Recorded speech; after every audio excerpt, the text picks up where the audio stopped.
Mateus capítulo 3, diz a palavra do Senhor. Naqueles dias apareceu João Batista pregando no deserto da Judéia e dizia: arrependei-vos, porque está próximo o reino dos céus. Porque este é o referido por intermédio do profeta Isaías. Voz do que clama no deserto: preparai o caminho do Senhor e endireitai as suas veredas. Usava João vestes de pelos de camelo e um cinto de couro. A sua alimentação eram gafanhotos e mel silvestre. Então saíam a ter com ele Jerusalém e toda a Judéia e toda a circunvizinhança do Jordão, e eram por ele batizados no rio Jordão, confessando os seus pecados.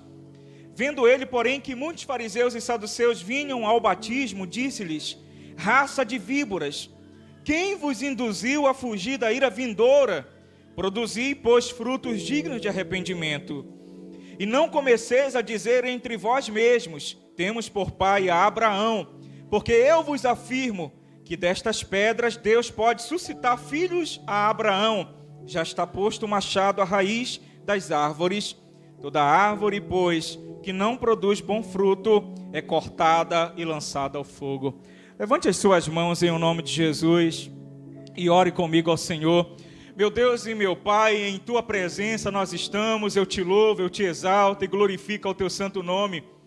Meu Deus, eu Te agradeço por esta palavra, por esta mensagem, e que ela adentre aos nossos corações e venha fazer morada em nossas vidas, nos transformando. Que a palavra, meu Deus, ela possa nos edificar na rocha, a qual o vento e a tempestade não possa nos derrubar. Nós queremos a Tua palavra em nossas vidas. Levante as suas mãos e diga comigo: meu Deus, eu recebo a Tua palavra em o nome de Jesus. Dê um aplauso ao Senhor e glorifique a Ele. Naqueles dias apareceu João Batista pregando no deserto da Judéia e dizia: arrependei-vos, porque está próximo o reino dos céus.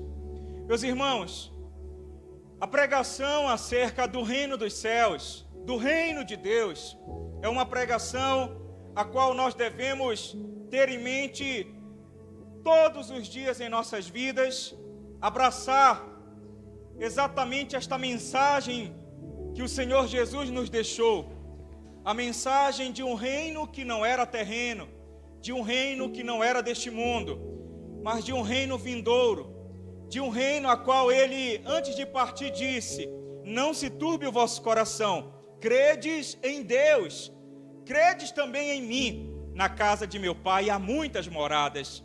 Ele falou acerca de um reino a qual Ele estabeleceu, mas este reino, ele não se limita apenas aos céus. Ele cresce, e ele cresce, ele se torna volumoso. E João Batista está pregando acerca deste reino que está crescendo, deste reino que está adentrando becos e valados, e que chega nas cidades, e que se aproxima de muitas pessoas.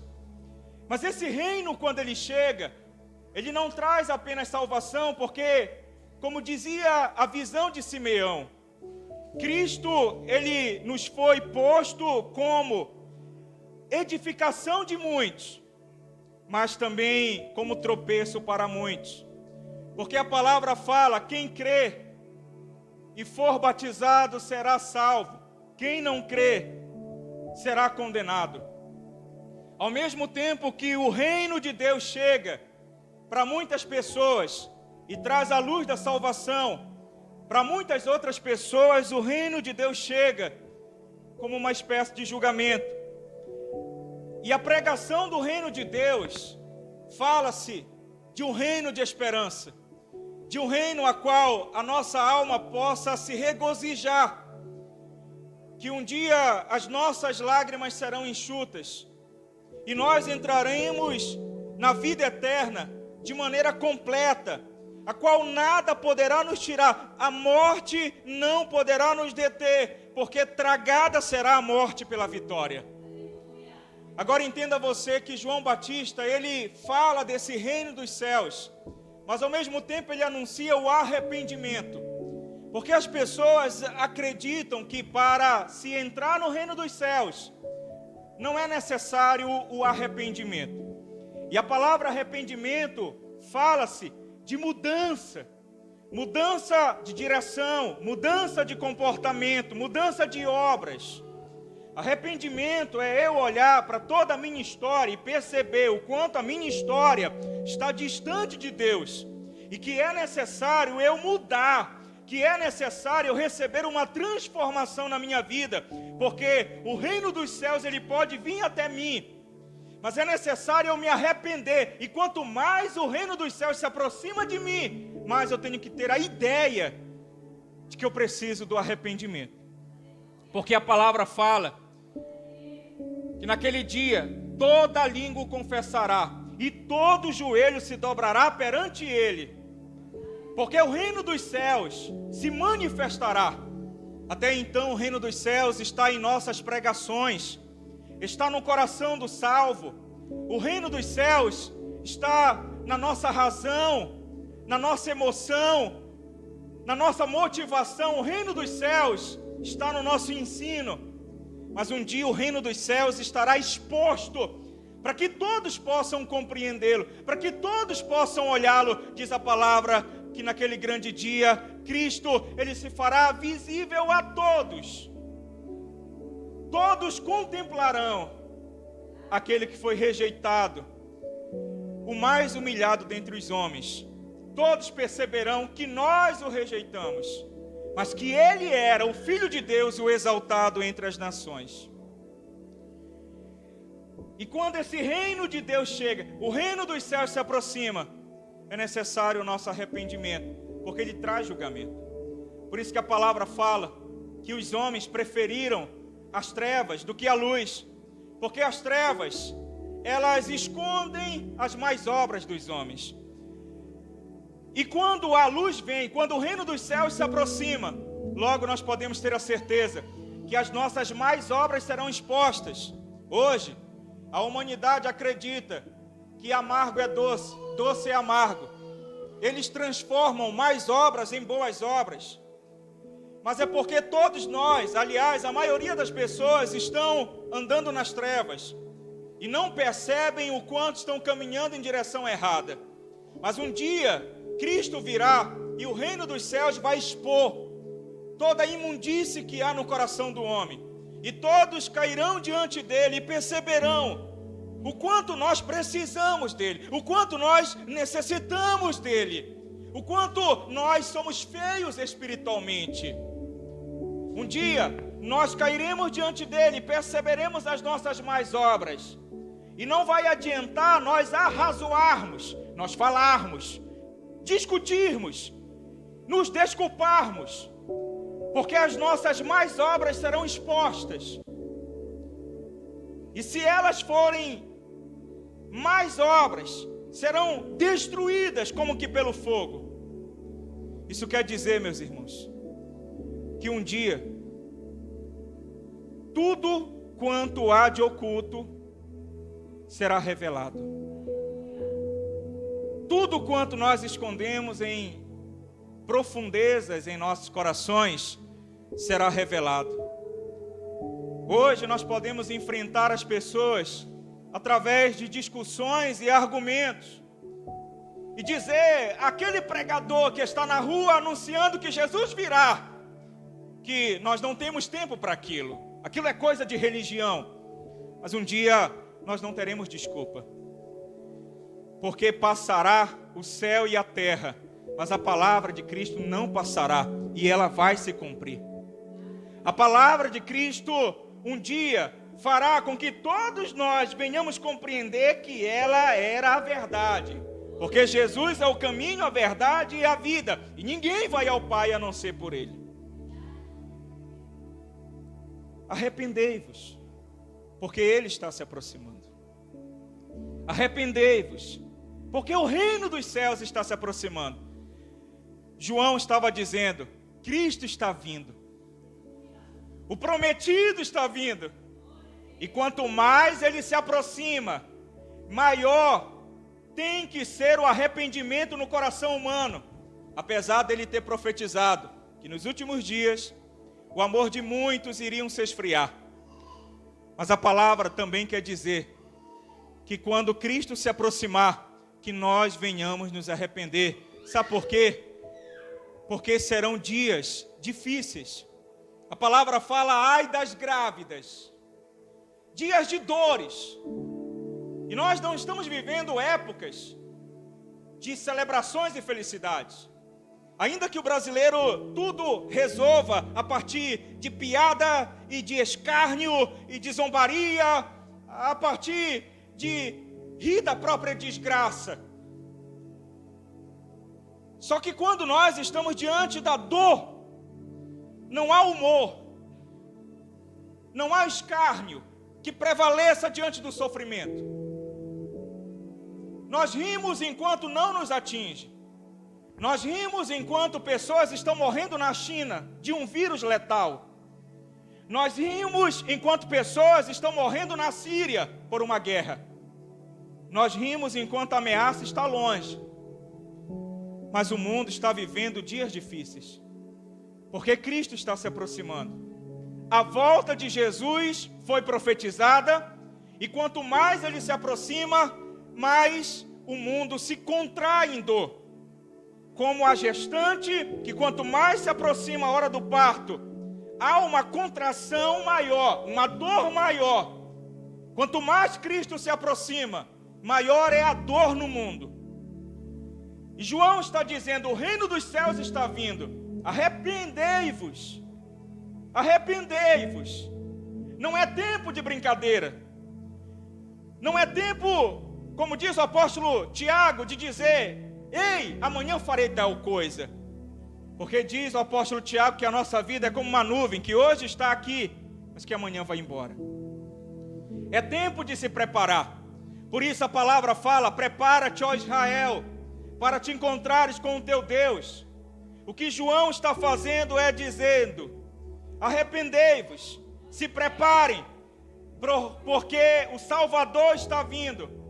Mas este Salvador virá para salvar os que se arrependem.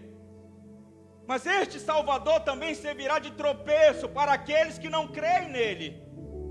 Servirá de julgamento para aqueles que não creem nele. Cristo, ele é a esperança nossa. Mas ele é também a destruição de muitos. Porque quem iria desperdiçar tamanha salvação, tamanha oportunidade? E a palavra está dizendo, arrependei-vos. Porque, meu irmão, quanto mais falamos do reino dos céus, mais devemos falar sobre arrependimento. Não tem como entrar no reino dos céus sem o arrependimento. Não tem como nós seguirmos em direção à nossa salvação sem arrependimento. Devemos pedir de Deus para que pela sua infinita bondade Ele venha colocar em nossos corações o arrependimento, para nos arrependermos das nossas más obras, das nossas más condutas. Aliás, para nos arrependermos de tudo quanto somos. Podemos ser as melhores pessoas diante dos homens, mas diante de Deus, como nós estamos, e a palavra fala que não há um justo, nenhum sequer. Diante dos homens você recebe aplausos, diante dos homens você pode receber elogio. A pergunta aqui nessa noite não é como que você está diante dos homens, a pergunta é como que você está diante de Deus, porque é isso que importa. Diante dos homens você pode estar sendo humilhado, desprezado, mas se diante de Deus você está de pé, agradeça a Ele porque você tem a melhor coisa na sua vida. Mas se diante dos homens você está sendo elogiado, aplaudido, e diante de Deus você está caído, a palavra fala em Romanos, conforme eu li pela manhã, considerai, pois, a severidade de Deus para os que caíram, e a bondade de Deus para os que estão de pé. Ou seja, Deus é bondoso para aqueles que são seus, mas Deus também é severo para aqueles que estão caídos, porque Deus é juiz. Deus é fogo consumidor. Deus é santo. Deus é julgador e é um justo juiz. A palavra fala que Deus não tomará culpado por inocente. Porque um dia todos nós estaremos diante dele. O livro de Apocalipse é um livro que revela o juízo de Deus. Os últimos capítulos falam daquele dia a qual todos nós estaremos presentes diante dele. E João está dizendo isso. Cristo se aproxima. O reino dos céus se aproxima. Aliás, meus irmãos, a nossa vida, ela não é continuada, ela é descontinuada, porque a cada dia que você vive, é um dia a menos que você viverá. Cada dia que você vive, se aproxima mais do seu julgamento. E quanto mais você se aproxima do seu julgamento, maior deve ter no teu coração a certeza de que você precisa se arrepender. Alguns querem deixar para a última hora. Outros dizem, sou jovem demais, deixa eu aproveitar a minha vida. Mas sabemos que no Brasil existe um número elevado de mortes entre os jovens. Por violência, por acidentes. Porque ninguém é jovem demais para morrer. Todos nós devemos estar preparados. Todos nós devemos estar com a nossa vida diante de Deus, em comunhão com Ele, dizendo, Senhor, eu estou arrependido e o reino dos céus pode vir, porque ele não será motivo de condenação para mim. O reino dos céus será motivo de vida eterna. E João está dizendo, arrependei-vos, porque o reino de Deus está se aproximando, ou seja, Jesus está se aproximando. E a pregação de João Batista serve para os nossos dias, porque Jesus virá outra vez. Arrependei-vos, porque Ele está vindo. Porque este é o referido por intermédio do profeta Isaías. Voz do que clama no deserto. Voz do que clama no deserto. Não era João Batista o que clama no deserto, porque seria loucura clamar no deserto. Clamar para quem? Falar para quem? No deserto. Quem que vai clamar no deserto, se não for um louco? Mas a palavra está dizendo aqui, voz do que clama no deserto. João Batista era a voz daquele que estava no deserto clamando. E quem está no deserto clamando? Deus. É como se Deus estivesse numa solidão. A cidade expulsasse Deus. E Deus não estivesse nesse sistema. É por isso que nós vemos pai matando filho, filho matando pai. É por isso que nós vemos pessoas morrendo na beira da rua, sem sequer a nossa comoção. É por isso que nós vemos pessoas no sol quente. E ainda que nós venhamos nos desculpar e dizer, isso é culpa do governo, eu não tenho nada a ver com isso.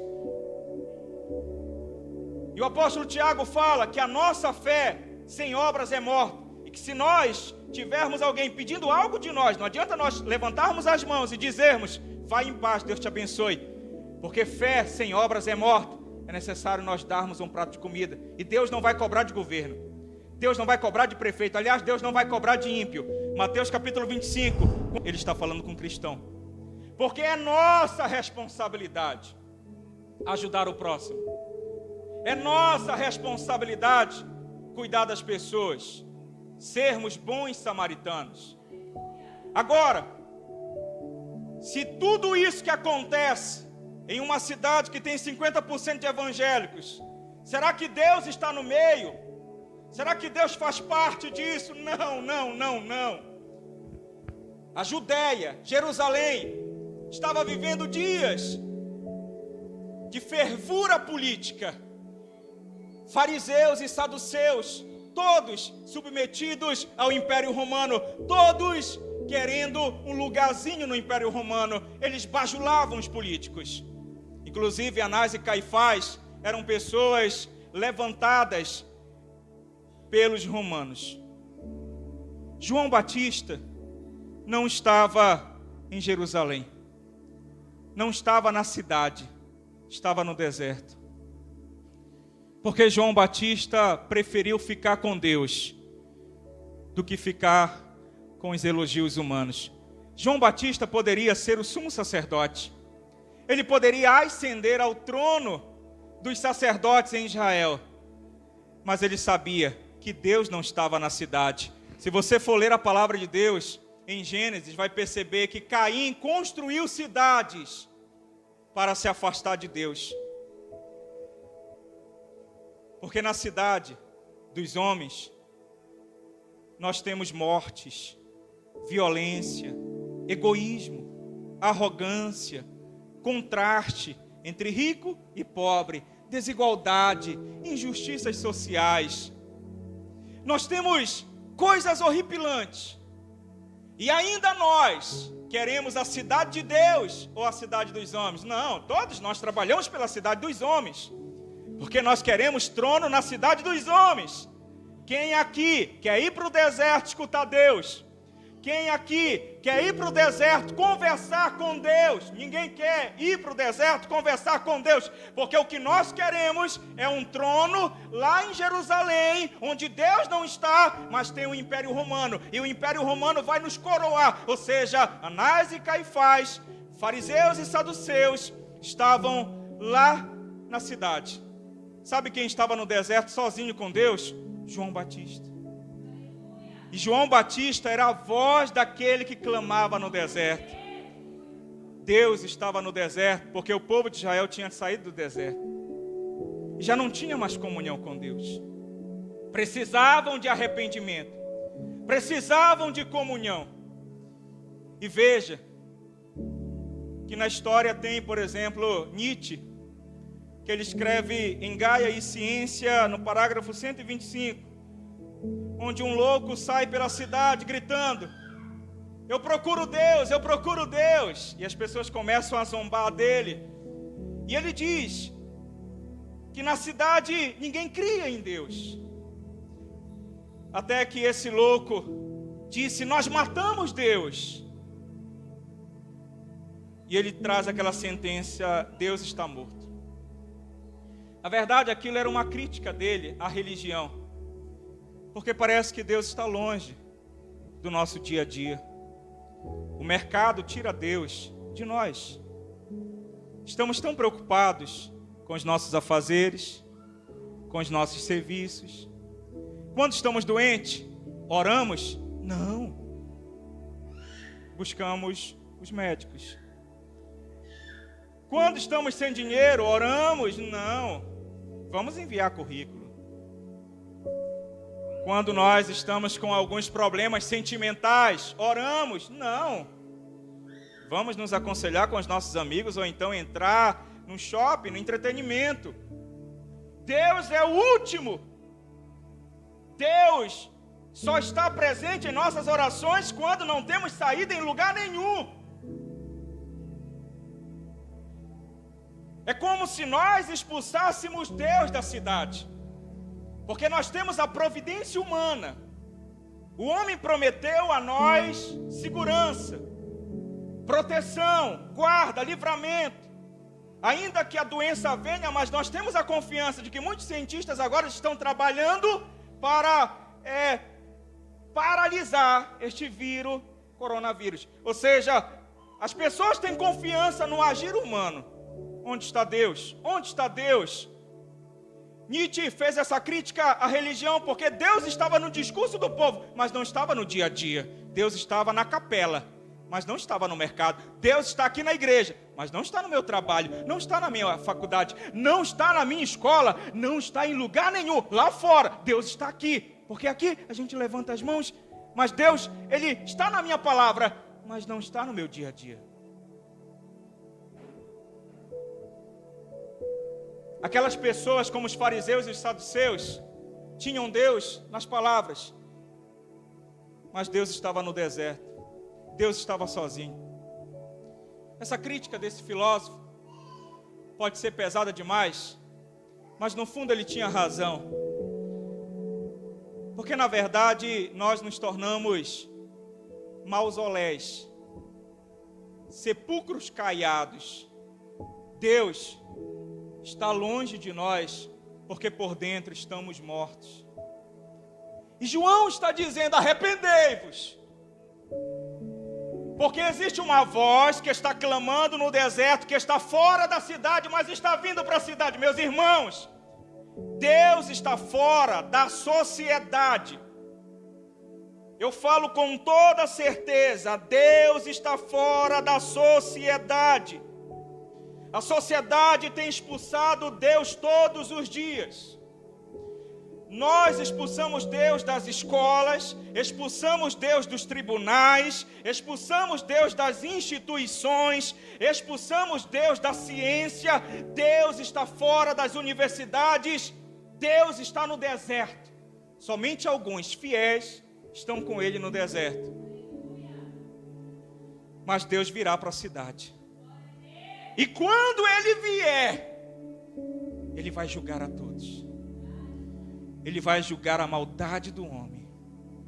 Ele vai julgar o que nós estamos fazendo na cidade dos homens. É isso que João Batista está dizendo. Eu sou a voz que clama no deserto. Eu vou lá no deserto, escuto Deus e vou para a cidade dizer: arrependei-vos. Porque o Deus que vocês servem na cidade não tem nada a ver com o Deus que está no deserto e que está distante de vocês. Sabe por que existe maldade? Sabe por que existe violência? Sabe por que existe morte? Sabe por que existe tudo isso que não presta na cidade dos homens? É porque vocês expulsaram Deus da cidade. Hoje, adolescentes se matam. Pais estupram filhas. Filhas matam pais. O mundo está invertido.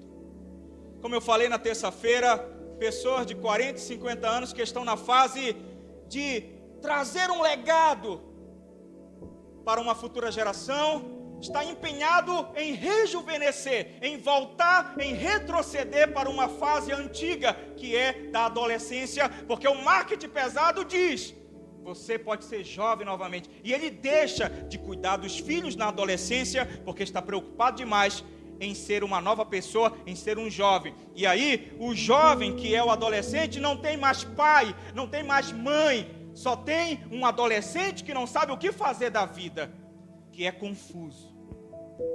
O mundo está invertido, está louco. E é por isso que, se você conversar com muitos adolescentes, eles vão dizer: eu não tenho pai, eu não tenho mãe. Não, mas está aqui, você tem pai, você tem mãe. Não, mas meu pai e a minha mãe estão muito preocupados com eles. Querem rejuvenescer. É o pai que deixa a mulher mais antiga, porque agora quer uma novinha, e quando ele se mete com uma novinha, ele rejuvenesce. Ele faz as coisas de adolescente, apesar de ter 50 anos. E a adolescente, que é filha dele, se espanta com tamanha loucura. Porque é um homem que quer viver em fases que não é a dele. O mundo está louco. E adolescente não tem mais base, porque não tem pai. Não tem a sabedoria de um pai, a maturidade de um pai, que diz: filho, ande por aqui, faça isso. Eu já passei por isso. Porque o pai está louco demais atrás de adolescentes que são da idade dos filhos. É o mundo a qual nós estamos vivendo. E Deus não está nesse sistema. E Deus não está neste negócio. É por isso que hoje lhes digo: se queres ouvir a voz de Deus, não espere ouvir a voz de Deus de uma maneira tão audível na cidade dos homens. Vá para o deserto.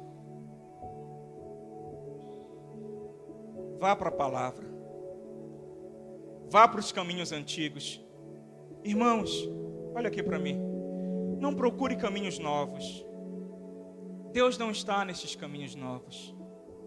Vá para os caminhos antigos. Vá para os caminhos antigos. Caminhos que estão desérticos, que ninguém mais anda.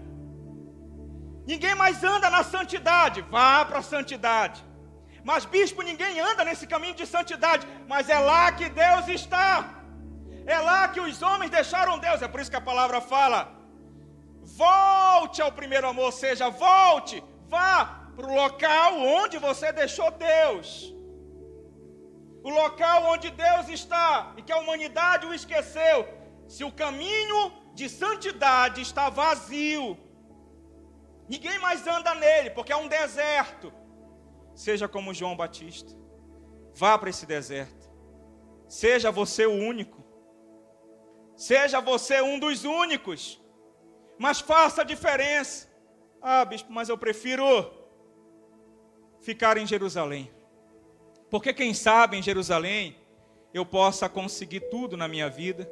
E eu possa consertar as coisas. Os saduceus, os fariseus, queriam estabelecer o reino de Deus através da política. E é o que nós escutamos por aí. Pessoas querendo melhorar a humanidade através da política. Nós podemos melhorar sim, através do arrependimento. O que está faltando na cidade, meu irmão, é Deus. Porque Deus está lá fora. Deus está lá no deserto. Mas ainda existem muitas pessoas que vão lá escutar a voz de Deus no deserto e vêm para a cidade pregar a palavra e dizer: arrependei-vos, arrependei-vos, arrependei-vos, arrependei-vos. Endireitai as suas veredas, preparai o caminho do Senhor. E eu tenho dito que Ele está vindo e devemos dizer: arrependei-vos. E eu tenho dito, vamos clamar e dizer na cidade que Deus está solitário, que muitos não têm buscado a Ele verdadeiramente, e que muitos o têm rejeitado, e que muitos têm saído do verdadeiro caminho, e que o verdadeiro caminho está desértico. Então é necessário nós voltarmos para Ele. Existe um convite, mas ele está vindo para a cidade, porque o reino dos céus vai chegar na cidade um dia, trazendo julgamento. E entenda você o seguinte, que nós devemos preparar o caminho. Eu falei na sexta-feira que eu queria ser um preparador de caminho, alguém que não fosse motivo de tropeço para o Evangelho. Porque ainda existem pessoas que podem escutar a pregação da palavra e se arrepender. Mas existem muitos cristãos que querem ser pedra de tropeço. E a palavra fala: ai de nós se fizermos um dos pequeninos tropeçarem. Isso significa: ai de nós se dermos mau testemunho, para que muitas pessoas deixem de servir a Deus. Quantos que dizem por aí: eu não sirvo a Deus porque eu vejo o mau testemunho dos crentes. Na verdade, nós não estamos preparando o caminho. Nós estamos colocando pedras no caminho para que pessoas venham tropeçar. Estamos dificultando o arrependimento. E Cristo está nos chamando para prepararmos o caminho. Cristo está nos chamando para que nós venhamos ser, não pedras, mas para que nós venhamos ser aqueles que vão limpando e dizendo: venham, venham. E essas pessoas vão vendo a nossa vida, vão vendo a pureza que há em nossa vida. Essas pessoas vão vendo o quanto nós temos justiça, o quanto nós somos diferentes, e nós vamos limpando o caminho. Elas não entendem muito bem do caminho de Cristo, mas nós iremos ensinar, porque vamos preparar caminho, não vamos ser motivo de tropeço. Não queremos fazer pessoas tropeçarem. Nós iremos testemunhar de Cristo com a nossa vida.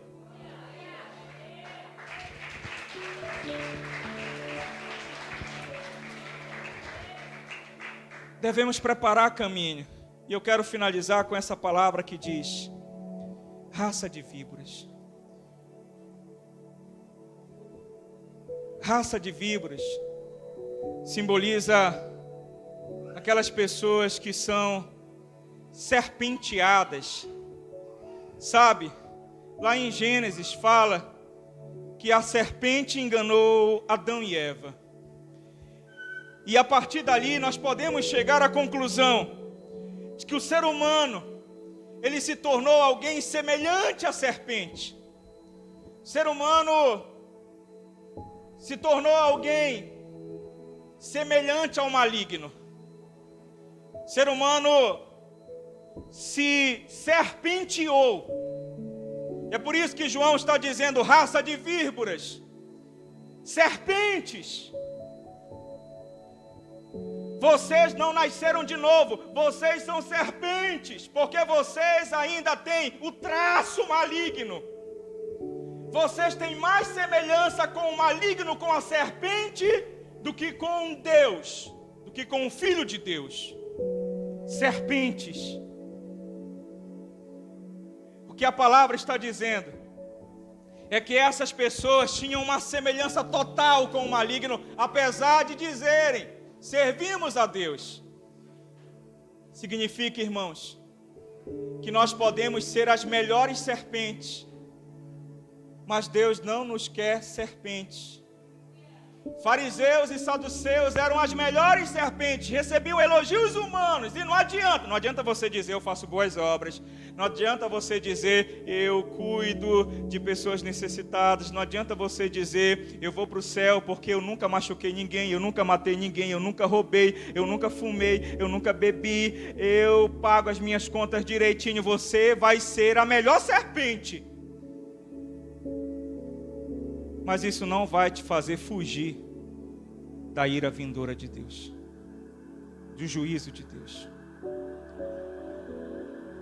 Porque naquele grande dia, todas as serpentes serão condenadas.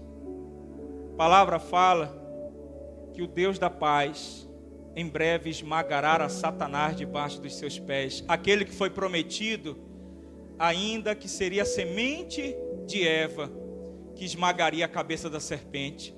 Isso quer dizer que todos aqueles que ainda têm parte com a serpente, que é o maligno, que engana a muitos, todos aqueles que são serpenteados, todos aqueles que ainda têm traços malignos, precisam se arrepender, não para serem melhores serpentes.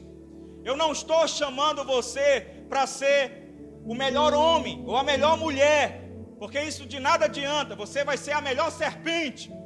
Estou chamando você para ser um salvo, nascer de novo, se arrepender. Porque só desta maneira você pode fugir da ira de Deus. A palavra fala que aquele que crer em Cristo, que aquele que o recebe, este recebe a vida eterna, mas aqueles que não o recebem, sobre ele permanece a ira de Deus. E João está dizendo: quem vos ensinou a fugir da ira de Deus? Como você pode? Porque lá no mundo existem pessoas que sabem que tem a ira de Deus sobre si, mas o pior é aquele que ele busca meios de fugir da ira de Deus de tal forma que ele pensa que é aquilo que ele não é. É o religioso, é o que não se converteu. Ele aparenta ser, mas ele não é. Na igreja ele ora, ele adora, mas em casa ele chama palavrão, ele bate na esposa. Ele é uma serpente. Mas ele aprendeu na religião a fugir da ira de Deus como os fariseus, como os saduceus.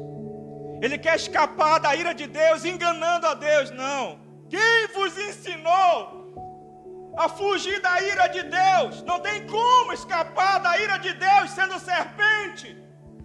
Deus a tudo conhece, então arrependa-te. Não é para você ser o melhor homem, é para você ser salvo, nascer de novo. As tuas boas obras de nada adiantam se você não nascer de novo. Não escute os homens da cidade dos homens. Ainda tem profetas nessa terra que falam da voz que clama no deserto. E estes dizem: arrependei-vos, porque não são de tronos, de aplausos e de elogios que a sua vida é feita. É preferível estar sozinho no deserto, se alimentando de água e de pão, do que estar na mesa de Jezabel, comendo do bom e do melhor, mas sabendo que vai perder a cabeça. Deus está te chamando, não para fugir da ira dele. Deus está te chamando, não para você criar uma imagem religiosa, criar um papel religioso a qual você sirva muito bem, mas por dentro você sabe que está como um sepulcro caiado, precisando de arrependimento. Não é para nós nos enganarmos nesses dias. Não é para nós fingirmos nestes dias.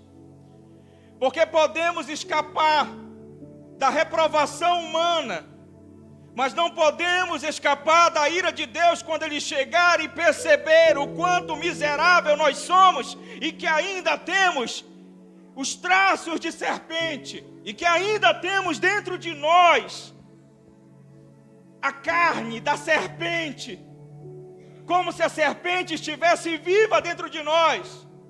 A palavra fala: livrai-me do mal, livrai-me do maligno. A palavra quer dizer: livrai-me da serpente. Eu não quero ser semelhante ao diabo, eu quero ser semelhante a Deus. Eu tenho que me arrepender, eu tenho que me batizar, eu tenho que mudar, eu tenho que mudar.